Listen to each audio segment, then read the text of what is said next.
শাওণ মাহ হৈছে হিন্দু বিশ্বাস অনুসৰি এক পবিত্ৰ মাহ তথা বিশেষকৈ শাওণ মাহৰ সকলো সোমবাৰে শিৱ পূজাৰ বাবে শ্ৰৱণ মাহৰ প্ৰত্যেকটো দিনেই শুভ বুলি গণ্য কৰা হয়। এই পবিত্ৰ মাহত যিসকলে ভোলেনাথক সঁচা হৃদয়েৰে পূজা কৰে তেওঁলোকৰ ইচ্ছা খুব সোনকালে পূৰণ হয় তথা সকলো বিপদ নোহোৱা হয়। ভালপোৱা আৰু নিজৰ মৰম পূৰণ কৰাসকলৰ বাবে এই মাহটো হৈছে অতিকৈ বিশেষ। বিবাহ জীৱনত সমস্যাৰ সন্মুখীন হোৱা ছোৱালী নাইবা বিয়া নোহোৱা ল'ৰা অৰ্থাৎ অবিবাহিত কোনোবা পুৰুষ মহিলা নাইবা নিজৰ বিবাহিত জীৱনত সমস্যাৰ সন্মুখীন হোৱা পুৰুষ মহিলাই শাওণ মাহত কিছুমান বিশেষ ব্যৱস্থা গ্ৰহণ কৰি তথা কিছুমান বিশেষ নিয়ম মানি চলিলে নিজৰ যিসমূহ সমস্যা আছে সেই সমস্যাসমূহৰ পৰা আঁতৰি থাকিব পাৰিব। নমস্কাৰ, আস্থা ক্ৰিয়েশ্যনৰ নতুন এটা ভিডিঅ'ৰ মাজলৈ আপোনালোক সকলোকে পোনপ্ৰথমে স্বাগতম জনাইছোঁ। আজিৰ এই ভিডিঅ'টিৰ জৰিয়তে শাওণ মাহত স্বামী আৰু স্ত্ৰীয়ে যিসমূহ কাম কৰিব নালাগে তথা বৈবাহিক সমস্যাসমূহৰ পৰা আঁতৰি থাকিবৰ কাৰণে নাইবা নিজৰ জীৱনত সুখ সমৃদ্ধি বৃদ্ধি কৰিবৰ কাৰণে কেনেসমূহ নিয়ম নীতি মানি চলিব লাগে সেই সন্দৰ্ভত কিছু কথা আলোচনা কৰিম। গতিকে ভিডিঅ'টি স্কিপ নকৰাকৈ শেষলৈকে চাই থাকিব।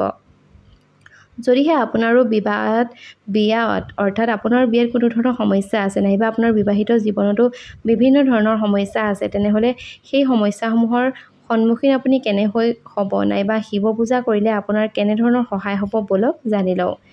আপোনাৰ সম্পৰ্ক মজবুত হ'ব তথা আপোনাৰ সংগীৰ লগত প্ৰেম বাঢ়িব তথা শাওণ মাহত এই ব্যৱস্থাসমূহ যদিহে গ্ৰহণ কৰে তেনেহ'লে বিভিন্ন সমস্যাৰ পৰা আপুনি খুব সোনকালে মুক্তি পাব। ইয়াৰ কাৰণে প্ৰথমটি হৈছে অৰ্থাৎ বিবাহ নিষ্পত্তি কৰিবলৈ।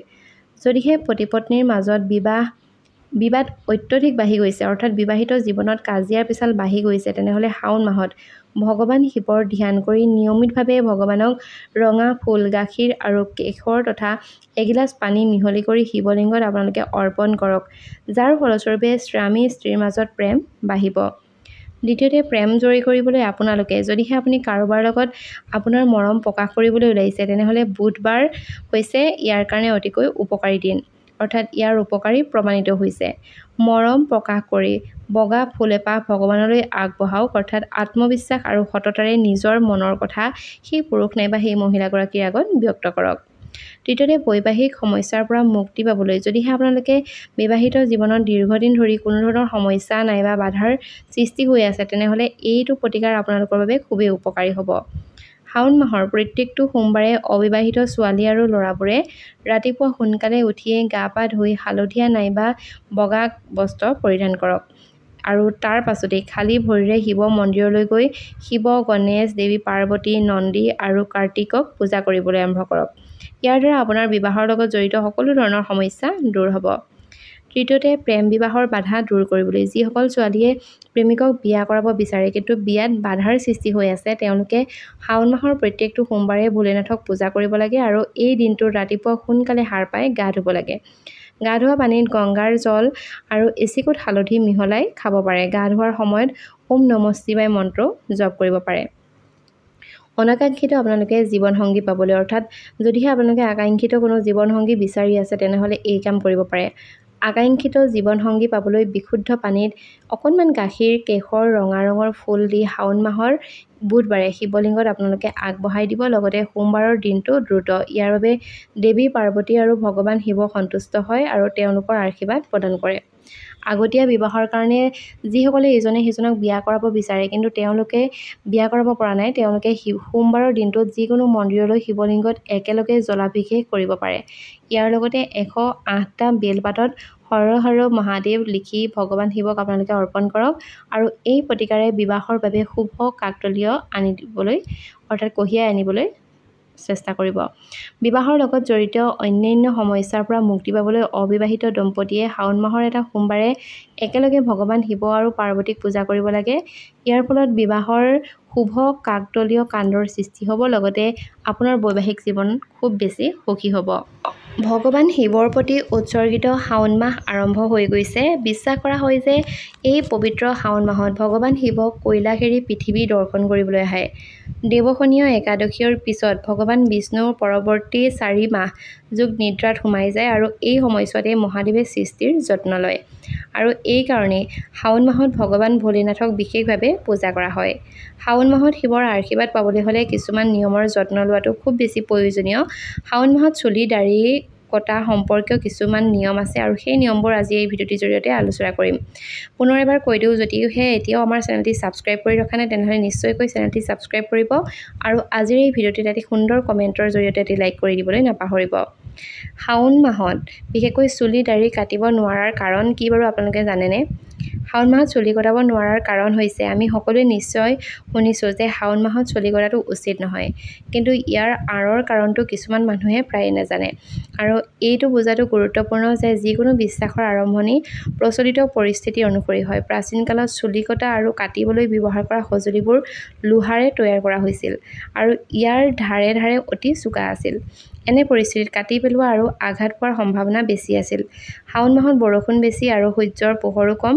ইয়াৰ বাবে ঘাত সংক্ৰমণৰ সম্ভাৱনা অধিক আছিল আৰু এই কাৰণেই ঘাঁ আৰু আঘাত ৰোধৰ বাবে শাওণ মাহত চুলি কটা আৰু চুলি কটা, নখ কটা ইত্যাদি নিষিদ্ধ আছিল। শাওণত নখ কটাও নিষিদ্ধ। শাওণ মাহত নখ কটাটো নিষিদ্ধ। কেৱল এয়াই নহয়, এই মাহত শৰীৰ আৰু নিজৰ দেহত তেল মালিচ কৰাটো নিষিদ্ধ বুলি কোৱা হয়। তেল মালিচ কৰিলে এজন ব্যক্তিয়ে গ্ৰহৰ দোষত আক্ৰান্ত হয় আৰু শাওণ পূজাৰ সম্পূৰ্ণ ফল নাপায় বুলি বিশ্বাস কৰা হয়। শাওণ মাহত থলুৱা লোকসকলক ভোগবিলাক আৰু প্ৰতিশোধমূলক কামৰ পৰা আঁতৰি থাকিবলৈ পৰামৰ্শ দিয়া হয়। শাওণ মাহ হৈছে তপস্যা আৰু ধ্যানৰ মাহ। এই মাহত শৰীৰ আৰু মন পৰিষ্কাৰ কৰি ৰাখিব লাগে, শিৱৰ পূজাত সৰ্বাধিক সময় কটাব লাগে তথা ঘৰৰ বয়োজ্যেষ্ঠসকলক সন্মান কৰক, ভগৱান শিৱক পূজা কৰক আৰু শিৱলিংগত পানী আগবঢ়াওক। ইতিমধ্যে শাওণ মাহ আৰম্ভ হৈছে আৰু ইতিমধ্যে এটা সোমবাৰ পাৰ হৈ গৈছে। তেনে পৰিস্থিতিত যদিহে আপুনি এতিয়া ভাবিছে যে শাওণ মাহৰ মহাদেৱৰ আশীৰ্বাদ লাভ কৰিব বিচাৰিছে, অৰ্থাৎ শাওণৰ ব্ৰতৰ নিয়মৰ বিষয়ে জানিব বিচাৰিছে, তেনেহ'লে বিশেষকৈ যদিহে আপুনি প্ৰথমবাৰৰ বাবে শাওণ মাহৰ ব্ৰত পালন কৰিবলৈ গৈ আছে তেনেহ'লে এইসমূহ নিয়ম জানি থোৱাটো ভাল। পৌৰাণিক বিশ্বাস অনুসৰি ভগৱান শিৱৰ প্ৰদক্ষিণ কেতিয়াও কৰিব নালাগে। ভগৱান শিৱ প্ৰদক্ষিণ কৰা নহয়। যিকোনো শিৱলিংগ নাইবা মহাদেৱৰ প্ৰতিমূৰ্তি প্ৰদক্ষিণ কৰাটো নিষিদ্ধ বুলি গণ্য কৰা হয়। ইয়াৰ বাহিৰেও যদিহে শিৱলিংগত আগবঢ়োৱা পানী তললৈ বৈ যায় তেনেহ'লে সেই তললৈ বৈ যোৱা পানী কেতিয়াও বৈ যাবলৈ দিব নালাগে। যদিহে আপুনি ভগৱান শিৱক পূজা কৰি আছে তেনেহ'লে তেওঁক শংখৰ পৰা পানী অৰ্পণ নকৰিব। লগতে শিৱৰ পূজাত তুলসীৰ পাত নাইবা সেন্দুৰ নিবেদনো নকৰিব। ভগৱান শিৱক তুলসী অৰ্পণ কৰা নহয়, কিন্তু তেওঁৰ ওপৰত চন্দনৰ তিলক প্ৰয়োগ কৰা হয়। একে সময়তে মহাদেৱৰ আশীৰ্বাদ পাবলৈ কেৱল পিতলৰ পাত্ৰৰ পৰাহে আপোনালোকে পানী আগবঢ়াবলৈ চেষ্টা কৰিব। সোমবাৰ নাইবা শাওণৰ ব্ৰতৰ সময়ত মহাদেৱক বেলপাত অৰ্পণ কৰাটো শুভ বুলি গণ্য কৰা হয়, কিন্তু সোমবাৰে বেলপাত ছিঙাটো কিন্তু উচিত নহয়। যদিহে আপুনি সোমবাৰে ব্ৰত ৰাখিছে তেনেহ'লে বেলপাত ভাঙি সোমবাৰৰ এদিন আগতে অৰ্থাৎ দেওবাৰে আপোনালোকে ছিঙি ৰাখক। সোমবাৰে কিন্তু কেতিয়াও বেলপাত ছিঙিব নালাগে। শাওণৰ ব্ৰতৰ সময়ত ভগৱান শিৱক পানী আৰু গাখীৰ অৰ্পণ কৰা হয়, কিন্তু মনত ৰাখিব যে তীখা নাইবা তামৰ পাত্ৰৰ পৰা শিৱক পানী অৰ্পণ কৰা উচিত নহয়। শিৱক সদায় পিতলৰ পাত্ৰৰ পৰাহে পানী আগবঢ়াব লাগে আৰু এই কথাটোতে মহাদেৱ সন্তুষ্ট হয়। যদিহে আপুনি শাওণ মাহৰ ব্ৰত পালন কৰি আছে তেনেহ'লে উপবাসৰ সময়ত গাখীৰ সেৱন নকৰিব। শাওণত ভগৱান শিৱক গাখীৰ আগবঢ়োৱা হয়। ইয়াৰ দ্বাৰা চন্দ্ৰৰ বিসংগতিও দূৰ হয়, লগতে মানসিক শান্তি লাভ কৰে যদিও গাখীৰ খোৱা নহয়। বিশেষকৈ উপবাসৰ দিনত আপোনালোকে গাখীৰ একেবাৰে নাখাব। গতিকে ইমানখিনি আছিল মহাদেৱৰ বিষয়ে। যদিহে ভিডিঅ'টি চাই ভাল পালে তেনেহ'লে নিশ্চয়কৈ ভিডিঅ'টো এটা লাইক কৰিব আৰু আপোনাৰ বন্ধুবৰ্গৰ লগত আজিৰ এই ভিডিঅ'টো শ্বেয়াৰ কৰি দিব। তেনেহ'লে আজিলৈ আহিছোঁ, ধন্যবাদ।